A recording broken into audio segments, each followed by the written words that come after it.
Você sabia que 50% das vezes a causa de infertilidade do casal pode estar no homem?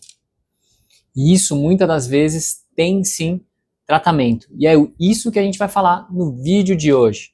A gente vai falar das principais causas e de como tratar essa causa da infertilidade no homem. Eu sou o Dr. Luiz Novaes, médico focado na área de saúde masculina, formação em urologia e andrologia. E antes de começar o vídeo, não se esquece de deixar a sua curtida, já se inscreve no canal e também qualquer dúvida deixa lá no comentário. Para a gente começar a falar do assunto, então, o que é infertilidade? Então, a definição da OMS, né, a Organização Mundial da Saúde, fala que infertilidade é quando o casal, sem utilizar nenhum método contraceptivo, não consegue engravidar mesmo depois de 12 meses tentando. Isso pode ser presente em até 15% dos casais, e hoje a gente sabe que em 50% das vezes, como eu disse anteriormente, a causa pode estar nos homens. A infertilidade pode ser primária, ou seja, os casais não conseguiram ter nunca tiveram nenhum filhos, mesmo nesse relacionamento ou em outros relacionamentos, ou secundário, o casal já teve um filho e agora não está conseguindo. Então o homem e a mulher já tiveram um filho e agora não estão conseguindo. Então vamos começar a falar dos tratamentos, né? Vamos focar mais na parte de tratamento. Mas para a gente falar dos tratamentos, a gente também precisa entender a causa, porque cada causa vai ter um tratamento diferente. Então é importante a gente investigar a causa da infertilidade masculina. E uma das causas mais comuns é o que? A varicocele. A varicocele é o que? Nada mais é do que essas veias aqui, ó, testiculares aumentadas. E o tratamento da varicocele é o que? É a cirurgia, tá? Então esse é o melhor tratamento para varicocele. E hoje a técnica mais recomendada para o tratamento da cirurgia, né, para a cirurgia da varicocele, o tratamento da varicocele, é uma cirurgia que a gente usa o microscópio e também que a gente usa o Doppler, tá? O que é isso? O Doppler a gente vai conseguir avaliar o fluxo sanguíneo.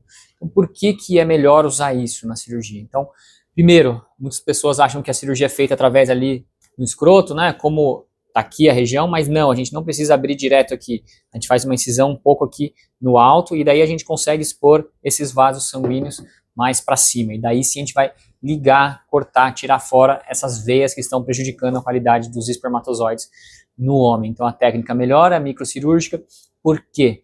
Porque a gente vai ter uma melhor visualização, vai ter menos taxa de recidiva, porque vai conseguir ligar mais veias, a gente vai conseguir visualizar também outros vasos linfáticos. Isso evita complicações como hidrocele e também o Doppler vai ajudar a identificar a artéria, para a gente não correr o risco de ligar a artéria testicular. Então hoje essa é a melhor técnica disponível para operar casos de varicocele. Nos pacientes que operam varicocele, os estudos mostram uma melhora de aproximadamente 60% nos parâmetros dos espermatozoides.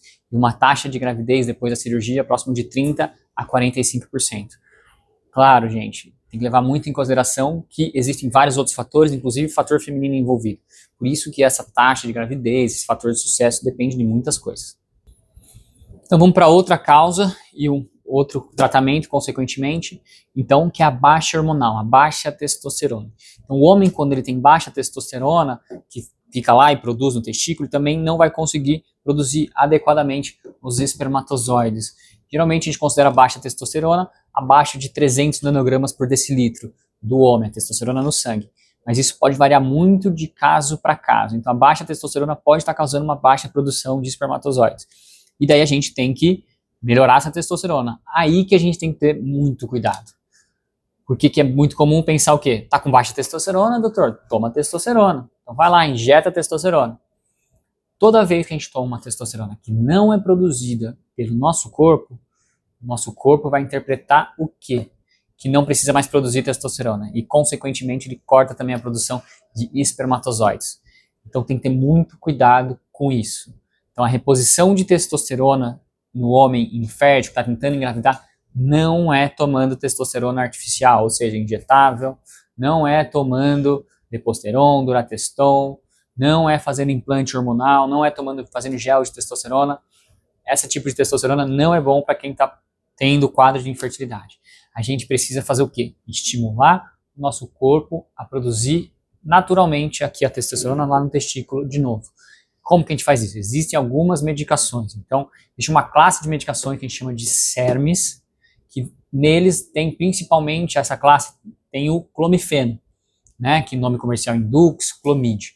O que faz essa medicação? Essa medicação, primeiro, foi desenvolvida para usar em mulheres para ovular mais, e viu que no homem, o homem aumentava a produção de testosterona e, consequentemente, a produção de espermatozoides. Por quê? Esse tipo de medicação, ela vai atuar numa região que a gente chama receptores de estrogênio, ela vai modular esse receptor de estrogênio. E daí vai fazer o quê? Com que secrete mais 2 outros hormônios, pela nossa hipófise, lá no cérebro, LH e o FSH. LH é responsável pela produção de testosterona, então vai aumentar a testosterona, que é o que a gente precisa. E de quebra ainda também vai liberar mais FSH e estimular mais a produção de espermatozoides.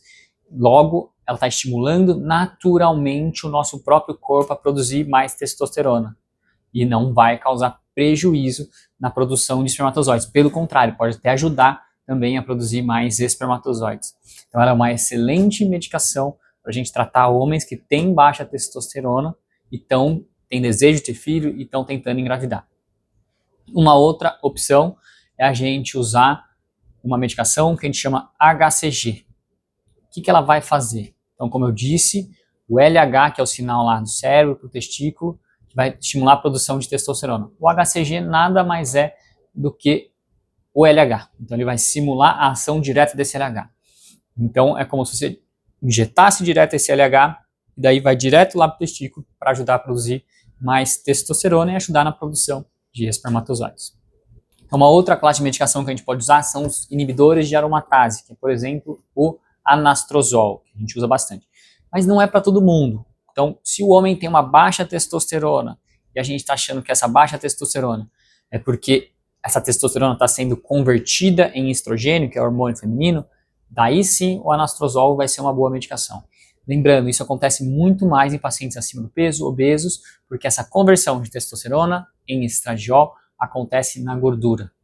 E daí essa medicação vai bloquear essa conversão. Logo você vai acumular mais testosterona, logo você vai melhorar também a produção de espermatozoides por conta disso, porque o problema estava sendo na testosterona. Também é uma medicação que tem que tomar muito cuidado, porque a dose não é a dose que, por exemplo, está na bula, da mesma forma que o clomifeno. Então tem que ser manipulado com muito cuidado e com alguém que entende desse assunto.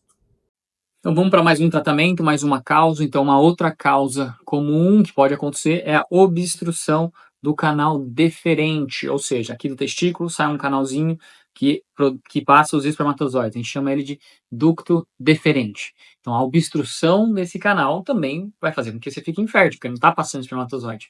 A causa mais comum disso hoje em dia é o quê? A vasectomia, que é aquela cirurgia para não ter filhos. Então tem muitos homens que fazem cirurgia de vasectomia, acabam separando, acabam começando um outro relacionamento, desejam ter novamente filhos e se arrependem da cirurgia.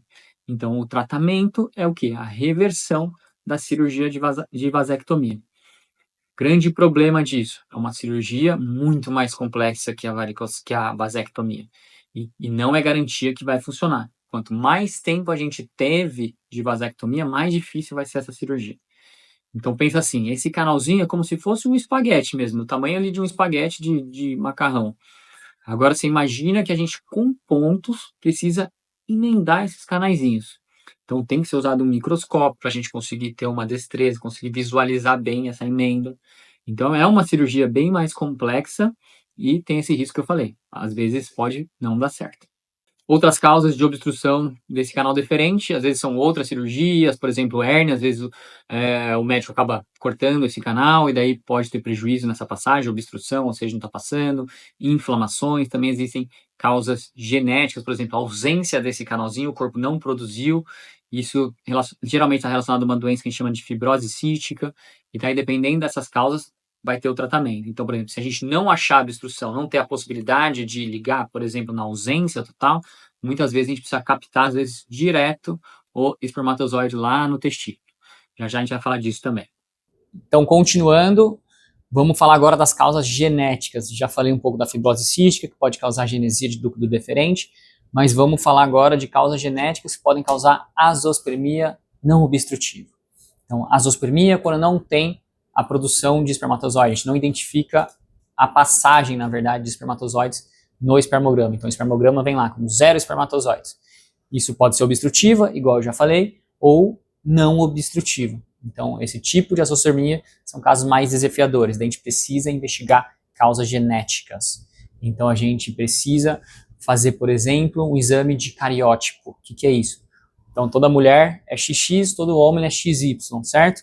Então, a gente precisa investigar, porque existem algumas alterações genéticas, principalmente uma síndrome, que a gente chama síndrome de Klinefelter, que o homem ele é XXY, e daí ele vai ter alteração de volume testicular, pode ter também alteração de espermatozoide, e às vezes não produzir nada de espermatozoide. Então, a gente tem que investigar também o cariótipo, as causas genéticas, e daí dar o tratamento adequado. Então, às vezes, se conseguir, depende do tipo, a gente consegue aspirar direto do testículo.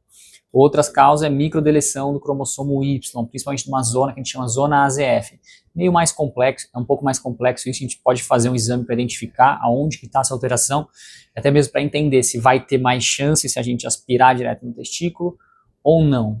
Mas também é muito importante para a gente fazer o que a gente chama de aconselhamento genético, para conversar com esse pai. Será que ele tem algum irmão? Será que pode ter essa alteração genética? Então também já investigar algum outro membro da família, ou se essa alteração genética até não pode estar trazendo outras consequências na vida dele. Então é importante, principalmente para uma investigação mais a fundo.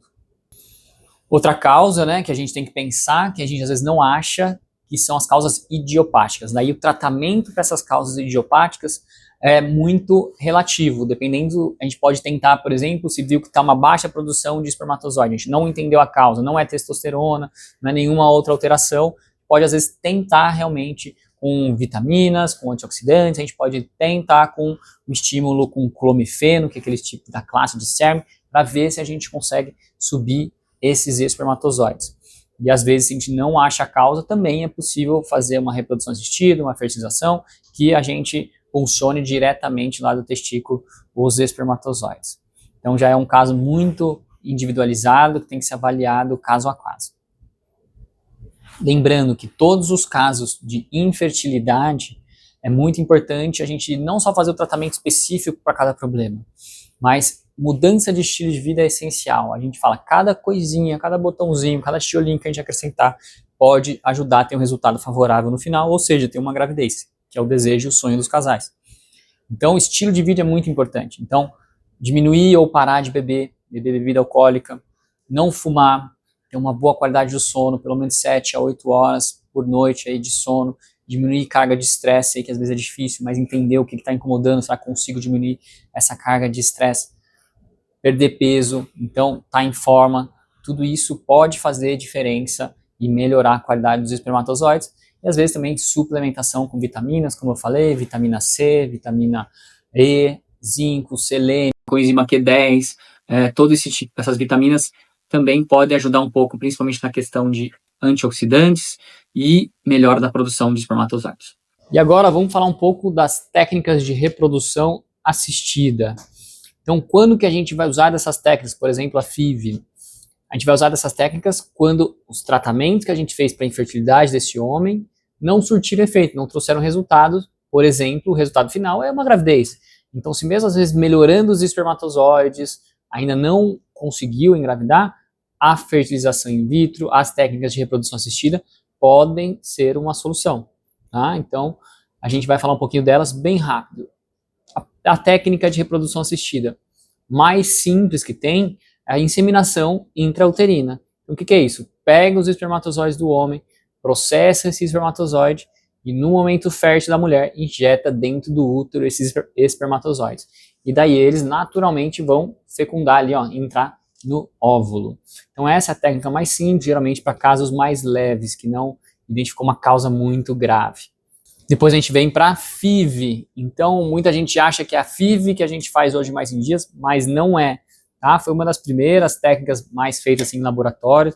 Então o que é a FIV? Nada mais é do que pegar, selecionar alguns dos melhores espermatozoides e jogar em volta do óvulo da mulher. Então preparar a mulher, coletar óvulo, jogar esses espermatozoides em volta e o próprio espermatozoide vai entrar, penetrar ali dentro desse óvulo. Daí esse óvulo vai deixar lá, vai crescer e depois implantar esse embrião no útero da mulher.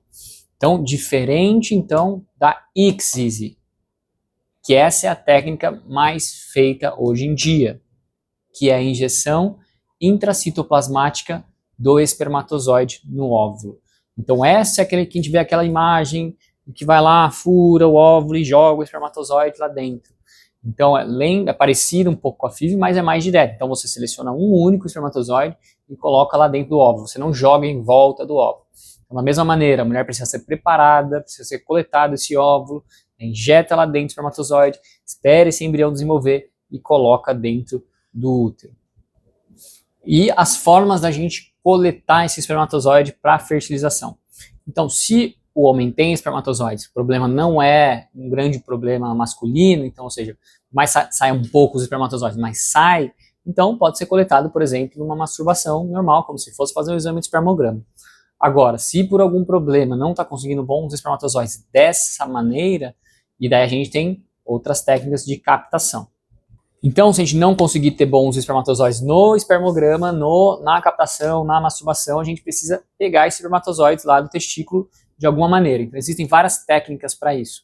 Então, a gente tem, por exemplo, a PESA, que é o quê? A gente vai fazer uma punção no epidídimo, que é esse órgão aqui, para captar os espermatozoides já maduros ali de dentro. Dá para pegar os espermatozoides também um pouco mais imaturos, mas aqui direto do testículo também com uma aspiração, que a gente chama de TESA.